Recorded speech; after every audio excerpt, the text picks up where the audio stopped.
Bonjour à toutes et à tous et bienvenue dans cette nouvelle vidéo. Aujourd'hui une vidéo de test de matériel et on teste une enceinte sans fil Bluetooth portable, la Ripple de Monster Cube que vous voyez ici.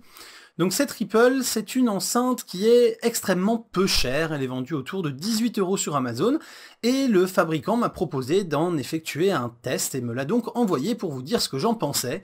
Donc ce n'est pas un placement de produit, je n'ai pas été payé pour réaliser cet avis, et d'ailleurs quand vous allez voir le résultat de l'avis, vous allez voir qu'il est suffisamment mitigé pour que, clairement, j'ai pas été payé pour ça. Et bien sûr, comme d'habitude, vous retrouvez un lien dans la description pour acheter directement ce produit s'il vous intéresse. On attaque ensemble aujourd'hui pour le test de cette enceinte Bluetooth. Alors on va commencer par lire ce qu'il y a dans la boîte, pour voir un petit peu les spécifications techniques. Donc on nous dit que ça fonctionne en Bluetooth, que ça a une portée de 10 mètres, que ça a une autonomie d'environ 10 heures, et que le grade d'indice IP, c'est de l'IPX4. Alors je referai une vidéo un peu plus tard sur les grades d'IP divers et variés pour que vous sachiez à quoi ça correspond. Quand elle sera disponible, je vous la mettrai juste ici, mais donc sachez simplement que IPX4 c'est pas forcément super puisque l'enceinte est censée être une enceinte qui va sous la douche, et là clairement, en gros, si elle se prend un jet d'eau pendant quelques secondes en pleine poire, elle va être complètement foutue, donc elle va résister aux légères éclaboussures, mais ça n'ira pas au-delà, hein. Sur de l'IPX4, faut pas en attendre plus. Alors, qu'est-ce qu'on peut dire de cette enceinte ? Tout d'abord, parlons de la qualité du son, puisque sur une enceinte Bluetooth, c'est quand même important. La qualité du son est on ne peut plus moyenne, c'est-à-dire que tout est dans les médiums, on n'a absolument aucun aigu, on n'a quasiment aucun grave, donc c'est sympa si vous voulez écouter une web radio d'une qualité moyenne, ou même la radio de manière générale, mais clairement si vous voulez un son de bonne qualité, c'est franchement pas la bonne enceinte qu'il faut prendre, puisque on sent que le son a été compressé. Alors est-ce que c'est compressé par la norme Bluetooth 2.2 qui date de 2007, qui est plus très récente, ou alors est-ce que c'est compressé parce que les haut-parleurs sont de mauvaise qualité? Je ne sais pas, sincèrement, parce que normalement le Bluetooth est censé pouvoir véhiculer du 300-400 kilobits par seconde en version 2.1, donc normalement il ne devrait pas y avoir de soucis de ce côté-là pour véhiculer une qualité de MP3 tout à fait correcte. Donc moi à mon avis c'est plutôt les haut-parleurs qui sont de mauvaise qualité pour sonner correctement. Globalement elle est bien finie, hein, c'est-à-dire que les plastiques respirent la qualité, elle a un aspect solide, elle est d'ailleurs tombée plusieurs fois, hein, comme vous allez le voir ensuite dans les tests d'accroche, et franchement il n'y a pas forcément de soucis là-dessus. Les touches qui sont sur l'avant là sont plutôt logiques, c'est-à-dire que le plus permet de monter le son, le moins permet de baisser le son, le petit téléphone permet de décrocher quand on est en mode main libre, et le bouton power ici permet de l'allumer et de l'éteindre. Le bouton pause sert aussi à faire play, hein, une fois que vous avez appuyé sur pause. Donc voilà, c'est relativement logique. Quand vous appuyez longtemps sur plus, et ben ça passe à la chanson suivante si vous êtes sur de la lecture audio dans un truc comme par exemple Google Music pour ma part. Et si vous appuyez longtemps sur moins, vous revenez à la piste précédente. Le mode téléphone sans fil est correct, on vous entendra bien, vous entendrez correctement votre interlocuteur, là encore, hein, pas de miracle sur la qualité de son aussi bien que sur la qualité du micro, mais ça fait le job, c'est déjà pas mal, quand on sait que l'enceinte coûte moins de 20 €, c'est quand même plutôt correct. Alors la ventouse, je vous ai fait une petite vidéo pour vous montrer à quel point elle est efficace, donc je vous laisse regarder, on se retrouve juste après.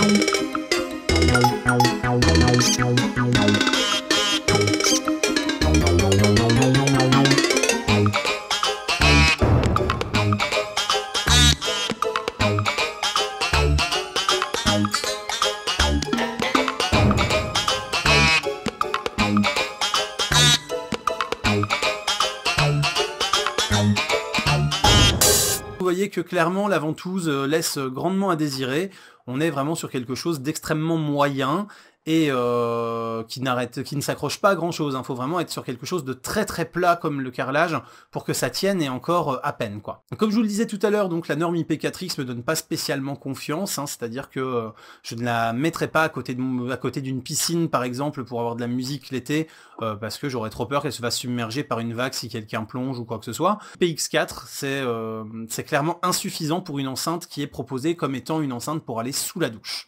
Ce qui peut être marrant, c'est qu'elle parle et qu'elle va vous dire ce qu'elle attend. C'est-à-dire que si on l'allume...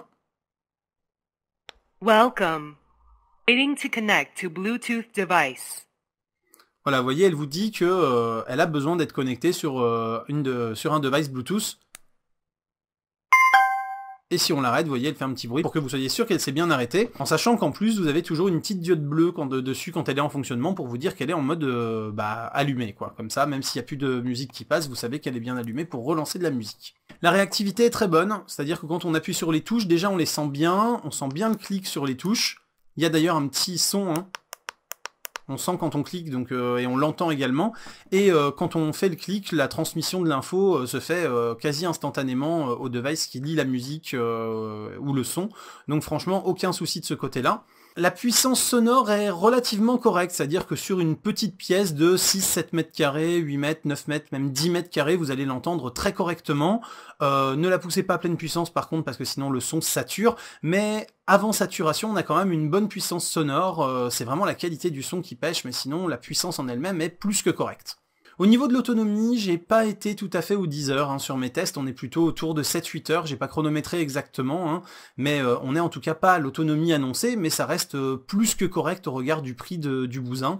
7-8 heures d'autonomie, on a certaines enceintes beaucoup plus chères qui ne proposent pas cette autonomie. Au niveau de l'écoute, une fois qu'elle est posée comme ça à plat, puisque les haut-parleurs sont ici sur le dessous, côté ventouse, eh bien on se retrouve avec quelque chose qui fait un son à 360 degrés, puisque nous avons en fait ici deux haut-parleurs, un ici, ce qui fait que ça rayonne assez bien de ce côté-là et de ce côté-là.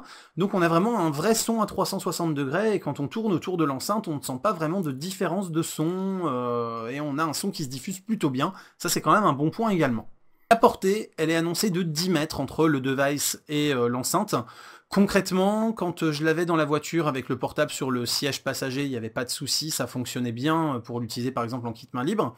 Par contre, dès que je sortais de la voiture avec l'enceinte dans la main et le téléphone dans la voiture pour commencer à, par exemple, aller faire le plein d'essence tout en continuant d'écouter ma musique ou de converser par exemple, eh bien très vite ça coupe, ça saccade, alors que j'étais à peine à 2-3 mètres.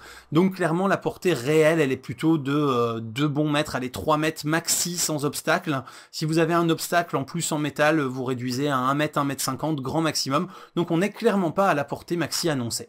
Si on doit faire un résumé, eh bien, j'aurais tendance à dire que c'est un bon rapport qualité-prix néanmoins, c'est-à-dire qu'à 20 €, il ne faut pas non plus en attendre des miracles, et que comparé à des enceintes à 100, 200 ou 300 € que peut proposer la concurrence, eh bien, elle fait quand même clairement bien le job. Il faut juste pas s'attendre à un son hi-fi, à un son audiophile, ou même à un son qui a beaucoup de basses et qui envoie du lourd. Par contre, en termes de puissance sonore, elle fera le job. En termes de quotidien et d'usage vraiment simpliste quotidien, elle fera le job également.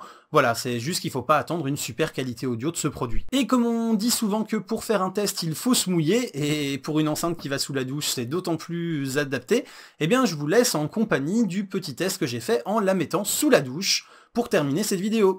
Salut à tous, bye bye!